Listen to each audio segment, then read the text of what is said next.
আসেন তাদেরকে ভালো কাজ করার তৌফিক দেন, এলেম মাশাআল্লাহ। শিকার, কোরআন শিকার, নামাজ পড়ার, এই সৌতুল কোরআনের অনুষ্ঠান শোনার যাদেরকে তৌফিক দান করে। এই ছেলেটির তেলাওয়াত শুনে এই শেষ সময়ে রমাদানুল মুবারক আল্লাহ পাক জানি না কতদিন থাকি রাখেন, কোরআন তেলাওয়াত করতে করতে, কোরআন পড়তে পড়তে আল্লাহ দুনিয়াতে উঠায় না। আমিন আমিন, আল্লাহু আকবার। তুমি যার কমেন্ট শুনেছো, চোখের পানি দেখেছো, তুমি নিশ্চয়ই জানো। তোমার বাবাকে জিজ্ঞেস করো, একই কথা বলবে যে আজকে ৪৫ বছর ধরে তার তেলাওয়াত এই গোটা বাংলা ভাষাভাষী মানুষ শুনেছে। তারপর কিন্তু আমরা ইফতার করতে যেতাম, তাই না?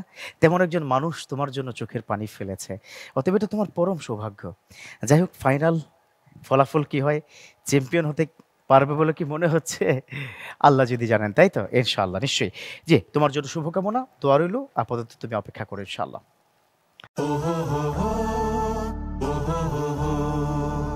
উচ্চকিত সত্যবাণী নিত্য মহিয়ান, সাউতুল কোরআন, সাউতুল কোরআন, সাউতুল কোরআন, আমান সিম সাউতুল কোরআন, সাউতুল কোরআন, আমান সিম সাউতুল কোরআন।